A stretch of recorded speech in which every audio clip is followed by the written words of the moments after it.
This is Shalom World Podcast.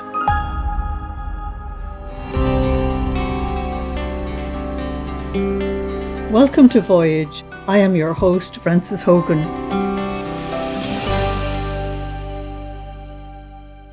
Welcome to our final sharing on the book of Genesis. I now want to complete the book for you and let you have a sense of just knowing how to navigate your way around this wonderful book. In chapter 49, we have Jacob Israel. I call him his two names in case I confuse you. In the last major event of his life, he's 147 years of age and he's about to die. And he decides to pass on his patriarchal blessing. Now, in his early life, there was huge trouble about the patriarchal blessing, and he's going to make sure that the tradition that will pass on after his death will be different to what was passed on to him. So what he's going to do is give the patriarchal blessing spread out among his 12 sons.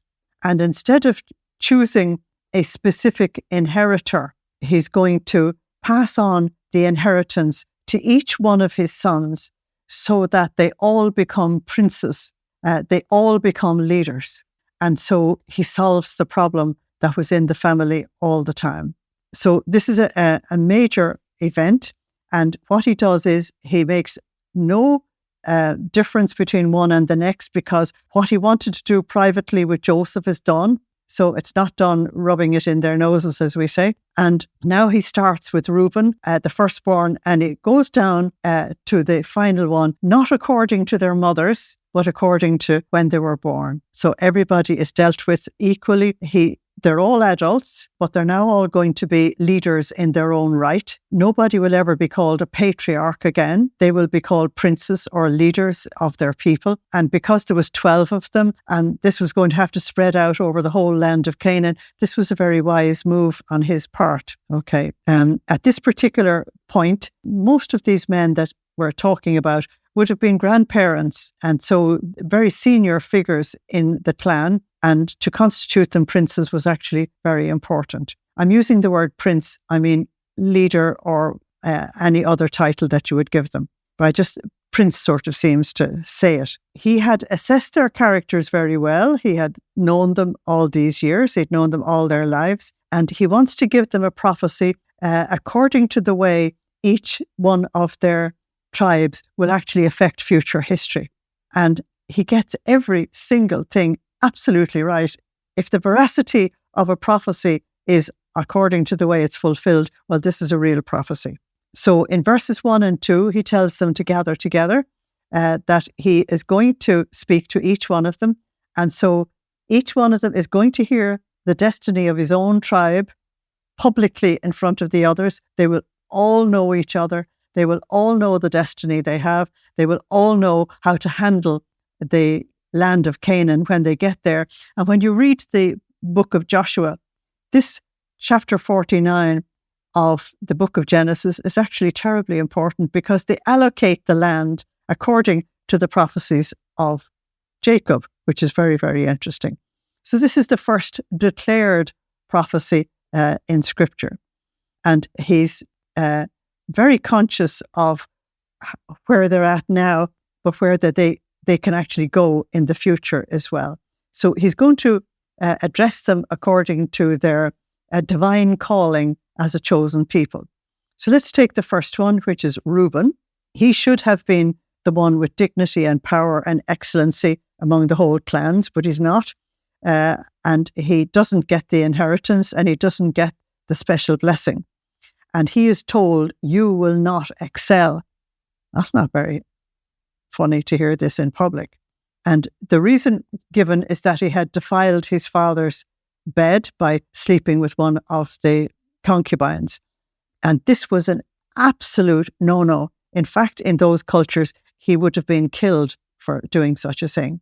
He also says that Reuben's tribe will be unstable as water, coming and going, coming and going. And Reuben's blessing is going to be shared out among absolutely all of the brothers. So when you look into the future, you find that what he said about Reuben's tribe actually came to pass.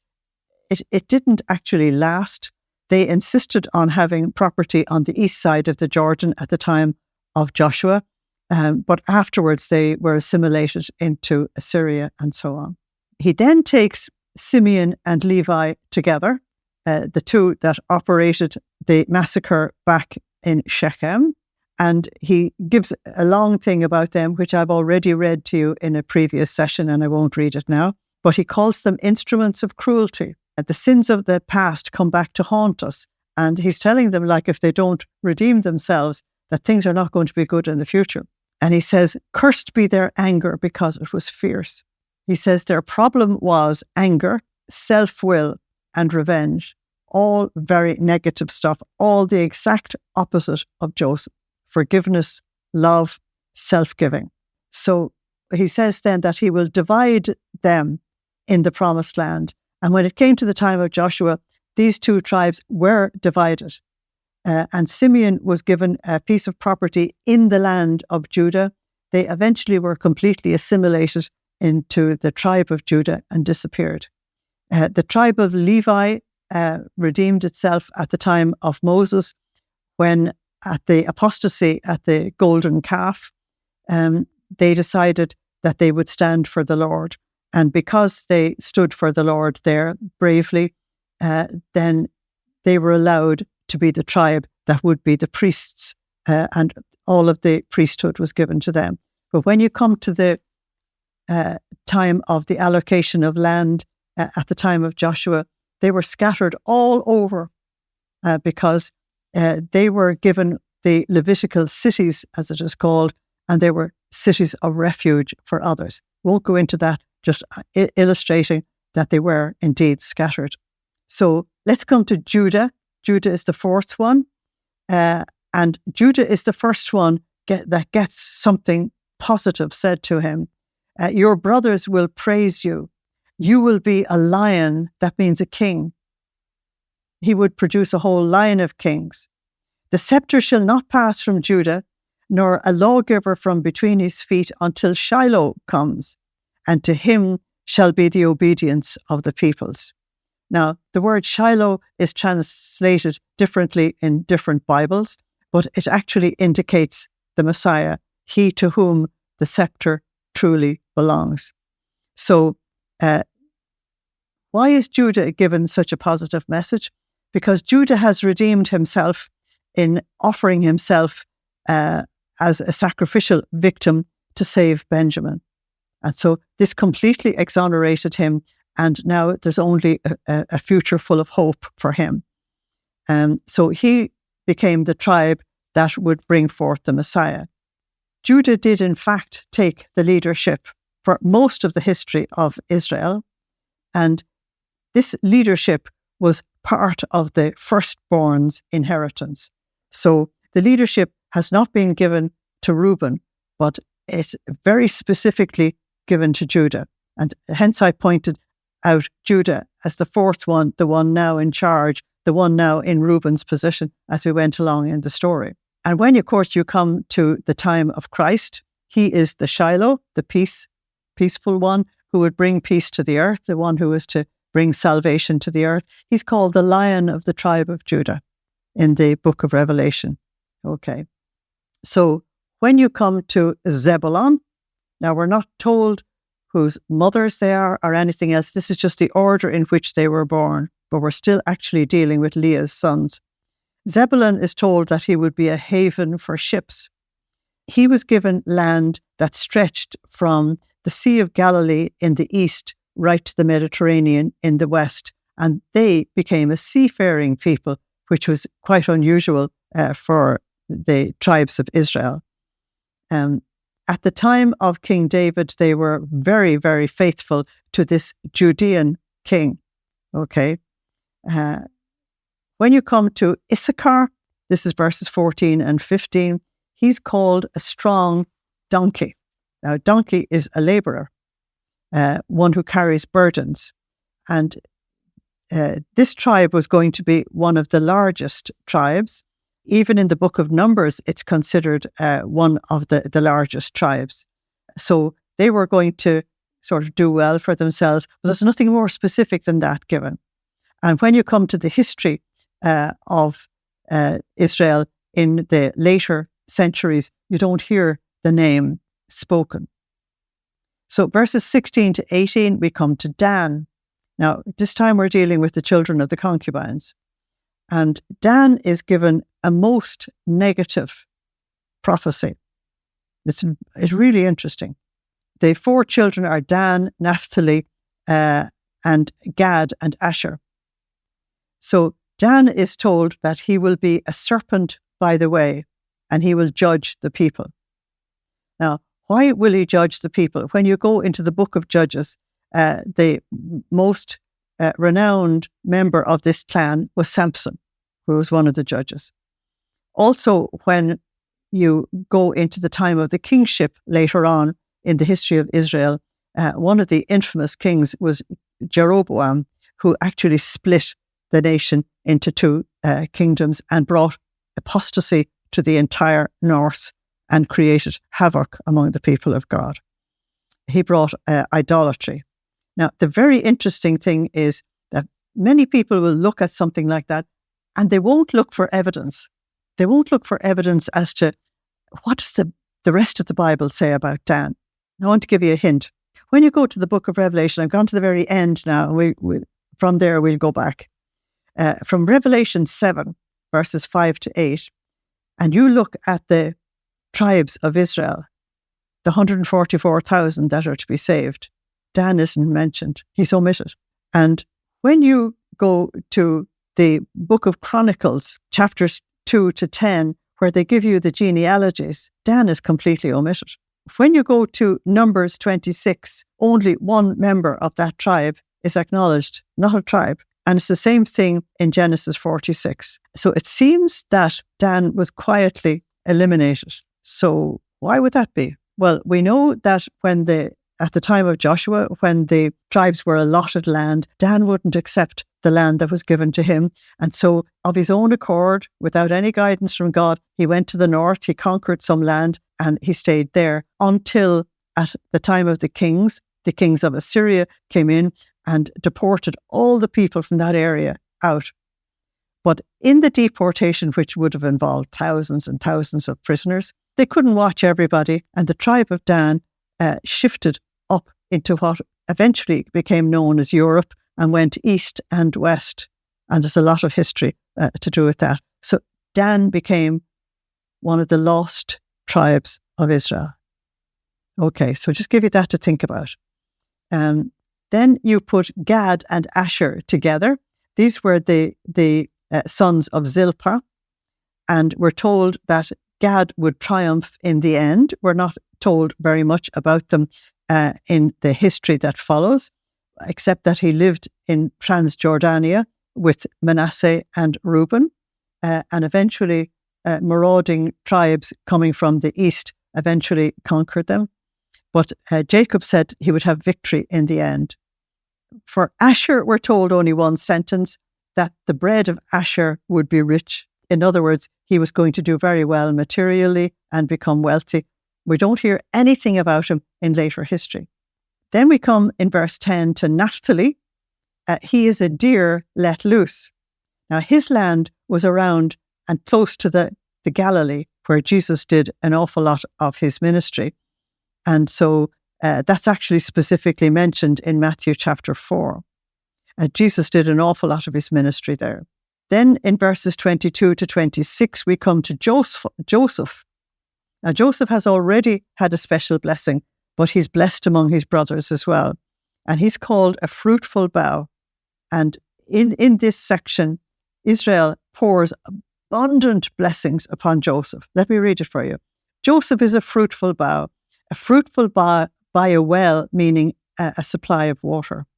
His branches run over the wall. In other words, if you plant a tree near a good supply of water, then that tree is going to have abundant fruit.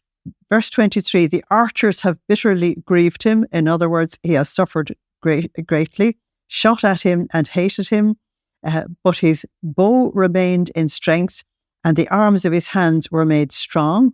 That means that he went from jail up to the position of ruling Egypt. And this happened by the hands of the mighty God of Jacob. And so here you have this very special acknowledgement given to him. By the God of your father who will help you, and by the Almighty who will bless you with blessings of heaven above, blessings of the deep that lies beneath, blessings of the breasts of the womb, the blessings of your father have excelled the blessings of my ancestors up to the utmost bounds of the everlasting hills. All of these will be upon the head of Joseph and on the crown of the head of him who had been separated from his brothers. So when you consider the type of message given to the others and the abundant blessing that's poured upon Joseph, nobody in that assembly has any doubt about who is the ruler after Jacob. And then there was only one left, and that's the youngest. And when you look at all the drama that Joseph made about the youngest brother, you might expect something very positive and wonderful to come up about Benjamin. But it is not so. What Jacob says about his youngest son is that Benjamin is a ravenous wolf. In the morning he will devour his prey, and at night he will divide the spoil. Now, that's a complete surprise. You're not expecting that at all because of what we've known already about Benjamin. When you go down in history, you find that Benjamin's tribe was known for its fierceness. And there are examples of this in the book of Judges. Saul, the first king, who was really terrible and fierce, was of the tribe of Benjamin. Saul of Tarsus in the New Testament, the future St. Paul, was also from the tribe of Benjamin and boasted about it. And he was very fierce before his conversion as well. Eventually, that tribe just became assimilated into the tribe of Judah as well, because their territory was around Jerusalem. Then Jacob just concludes all the blessings that he has given to his sons. All these are the 12 tribes of Israel, and this is what their father spoke of them, and he blessed them. He blessed each one according to his own blessing. So this time, each one of them knows he has been blessed by the last patriarch. That means each one of them is a tribal leader or a prince in his own right. It's a very wise move on the part of Jacob. That means that all the strife that was in this family before is all gone. They're all united. They all have authority. Sure, Joseph is the most blessed. But are you worried about somebody being the most blessed if you yourself are blessed and you yourself have found your place in the people of God? The thing that is interesting is that Jacob knew that all of these sons and their children were going to survive their experience in Egypt, and they would all leave it. And they would leave it much better than they had actually arrived. It's really very important. So from verse 29 to 32, we now have the death of Jacob, Israel. And so he charged them and he said to them, I am to be gathered to my people. That's the expression they used for, I'm going back to wherever Abraham and Isaac are. Bury me with my fathers in the cave that is in the field of Ephron the Hittite. That's the cave of Machpelah. In the cave of the field of Machpelah, which is before Mamre in the land of Canaan, which Abraham bought with the so on. And it is there that they buried Abraham and Sarah, his wife, and they buried Isaac and Rebekah and his wife, and there I buried Leah. So the right thing was done by Leah in the very end, okay? And so Jacob wants to be buried with his first and legal wife. And when Jacob had finished commanding his sons, he drew up his feet in the bed and breathed his last. I love that expression. We hear that several times in Genesis, and you hear it's like as if they drew up their feet and then they don't breathe anymore. It's just an expression to say that he died very soon after this. Okay. So the third patriarch is dead. What happens now? The amazing thing is that with the death of Israel, everybody sees that they're in a different place than they were before. You're told Joseph fell on his father's face and wept over him and kissed him. You're not told that the other 11 did the same. There was not the same relationship between them and Israel as it was with Joseph. So what you find is that Joseph takes over. None of them question his leadership. All they do is they quietly cooperate. There's no question, but Joseph is in charge. Okay? And Joseph did something that would be totally unheard of for a shepherd. Joseph commanded his servants, the physicians, to embalm his father. That would be completely outlandish. So the physicians did it. And 40 days were requited for him, for such are the days required for those who are embalmed. And the Egyptians mourned him for 70 days. Why would the Egyptians mourn him? I mean, what's so special about this? We're going to have a major surprise here. First of all, there is public mourning for Jacob Israel. You'd expect that among his family, but you don't expect it in Egypt. And you just need to know that when a Pharaoh died, they mourned him for 72 days, and Jacob got 70. So Jacob is being blessed because of his son Joseph. Because Joseph is the ruler of Egypt, they actually give a state funeral to Jacob. Abraham died quietly and was buried in Machpelah. Isaac died quietly and was buried in Machpelah. Jacob actually gets a state funeral, and he's the first in Israel ever to get a state funeral. And it's done for him by the Pharaoh, who was impressed by him. And so verses 4-6, you have Joseph went to Pharaoh and asked permission to take his father's body back to the land of Canaan and to bury it there. Now, don't forget, Pharaoh knows that this entire family comes from there.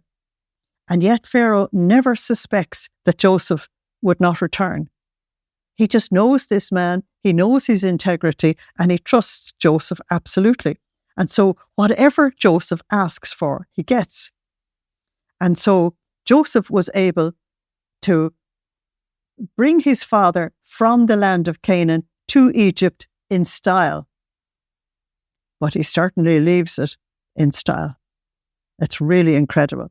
And we're told that it was a state funeral, and the attendants were the servants of Pharaoh, that's the royal court, the elders of Pharaoh's house, that's his clan, his household, his family, the elders of the land of Egypt, these are the state officials, the house of Joseph, that means all the Egyptians in his household, and Jacob's house, that's the 12 sons and their families. Now, of course, none of the women on either side would have travelled, because travel in those days was extremely dangerous. And so it would be the men that would attend this. But to think that that entourage left Egypt and travelled the journey to Hebron to bury Jacob Israel is just completely outlandish. It's just totally amazing. So it's at this point when they see that Joseph gets a state funeral for his father, that the rest of the sons of Jacob realize that they have been raised in stature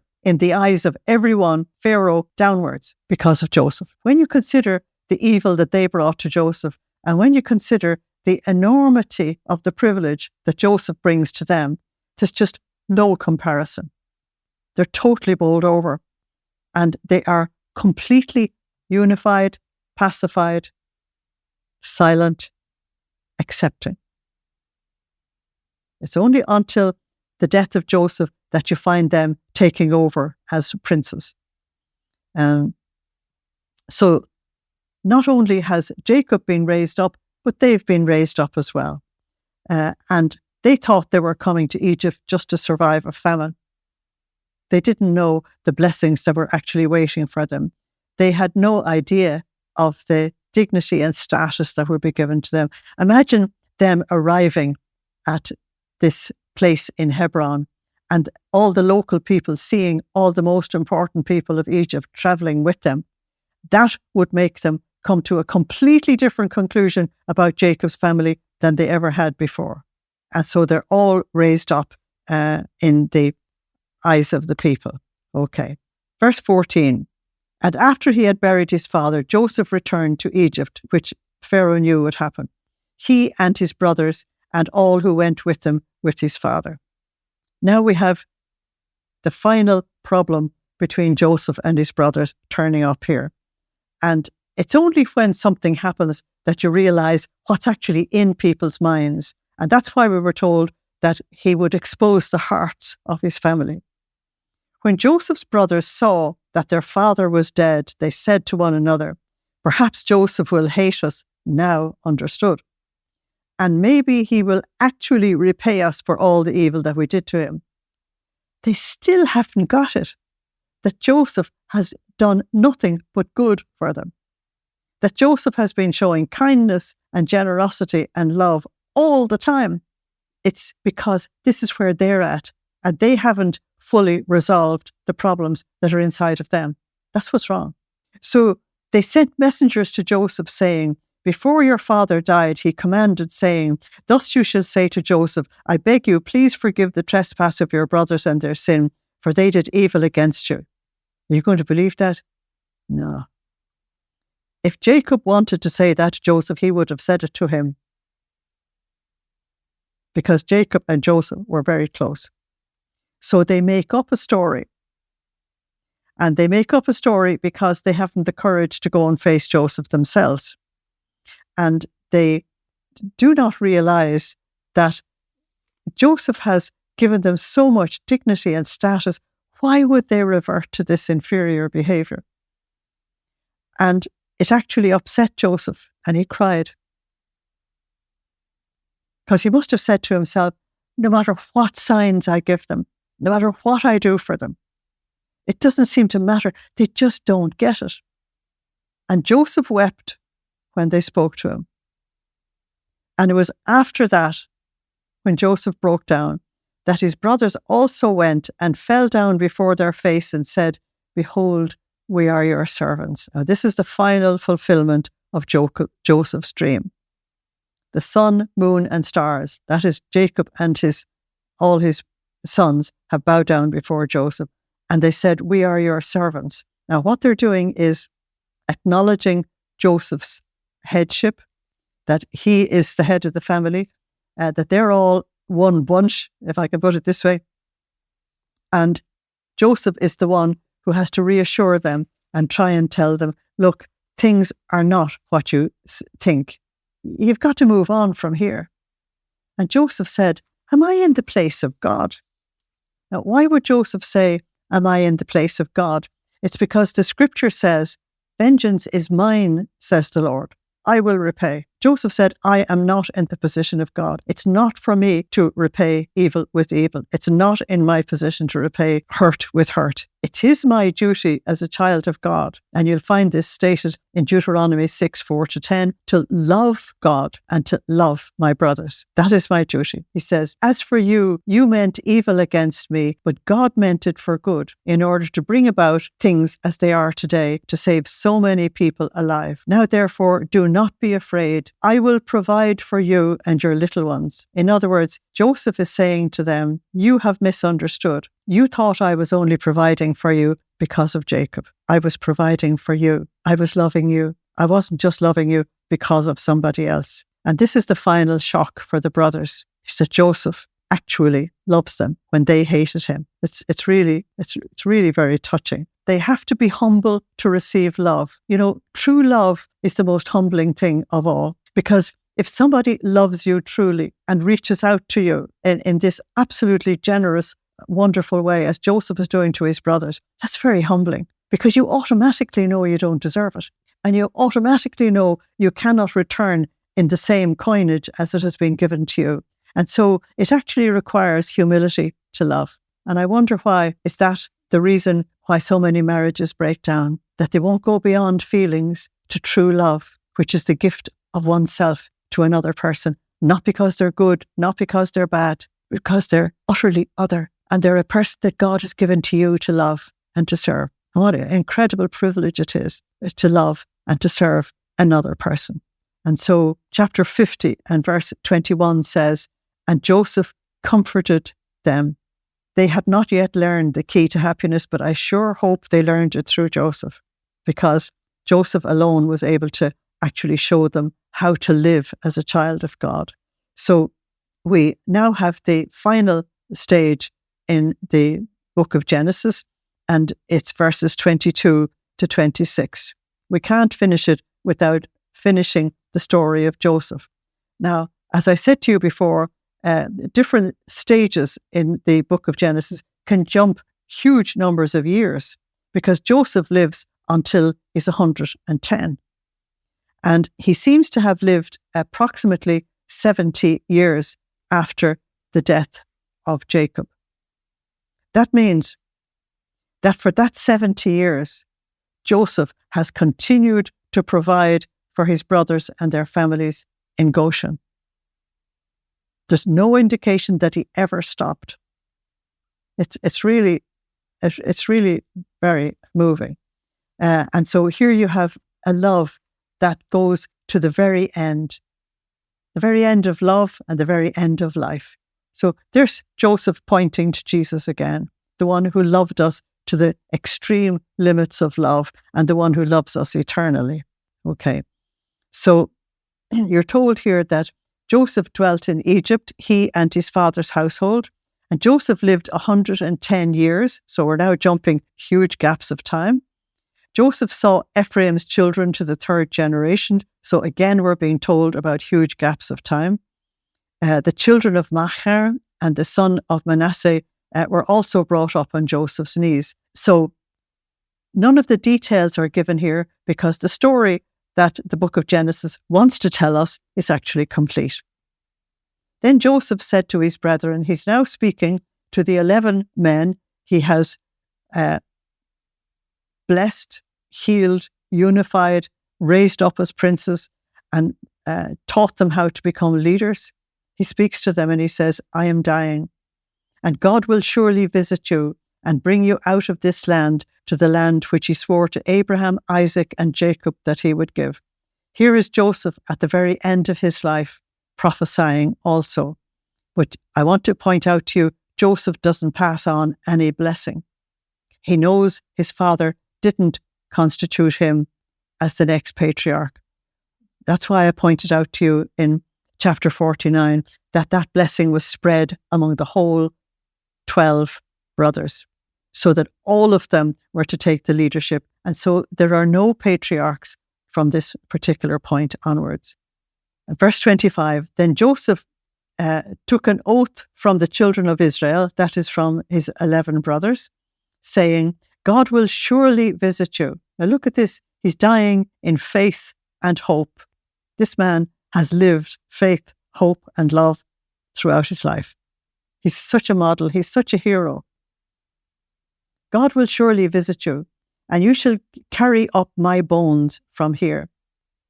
And verse 26, the last verse in the book of Genesis. So Joseph died, being 110 years old, and they embalmed him, and they put him in a coffin in Egypt. But you need to know that down the line, when the people actually left Egypt in the Exodus, they took the bones of Joseph with them. And when you have in the book of Joshua the conquering of the land of Canaan, they make absolutely certain that the bones of Joseph are put in a very special place, and there is a special tomb of Joseph also in Hebron, but not with the patriarchs. Jacob was the last patriarch. So just to finish off, I want to give you tiny little reflections, 3 of them, 1, 2, 3, to just sort of complete looking at some of these heroes of the book of Genesis. So I want to give you something about Abraham, Isaac, Jacob, and Joseph. First of all, Abraham was the patient one who waited long years for God to fulfill his promise of giving him a son. Isaac was the peaceful one who allowed himself to be guided by his father Abraham until he himself took over the role of patriarch. Jacob, the conflicted one, who struggled all his life between flesh and spirit, but the spirit won out in the end. And Joseph, the heroic one, who trusted God beyond reason, the one who point to Jesus in the future. That's number one. I'm going to go down them again, 2 and 3. Number 2, Abraham the believer, who started humanity off in a true relationship with God, a true walk with God. Isaac, the obedient one, who allowed himself to be offered in sacrifice to God in obedience to the divine will. Jacob, the struggling one, who so desperately wanted to be the chosen one that he was prepared to interfere with God's designs. And he had to suffer all the consequences of it. And then you have Joseph, the noble one, whose integrity and nobility are recognized by his persecutors and by Pharaoh and by the whole world, that is Egypt at the time. Now, a final little summary for you, and that is Abraham, the intercessor before God, who pleaded for the salvation of sinners in Sodom and Gomorrah. Isaac, who didn't appear to have a very dramatic relationship with God. Jacob, who wrestled with God and also wrestled with men and had his name changed to Israel. Joseph, who apart from his dreams, lived a heroic life of faith, hope and love in dark faith and fidelity to God, in desperate suffering, injustice and terror, and he remained faithful to the end. I'm just doing that to try and kickstart you thinking of them in a different light, to look at them from different angles, and you'll realize there is so much for us to learn. So there I've come to the end of the book of Genesis, and I hope it has been helpful and meaningful to you. Thank you for listening. Slán agus Banach they live. Goodbye. God bless you. Thank you for joining us today. We'd like to hear what you thought of today's session. Share your feedback with us at podcast@shalomworld.org. You can motivate and support us today. shalomworld.org/donate. Visit shalomworld.org for more information about Shalom World Podcasts. To get the latest updates, make sure you follow us on Instagram at Shalom World Podcasts. Shalom World Podcasts is now available on all online platforms, including Apple Podcasts, Spotify, Stitcher, and others.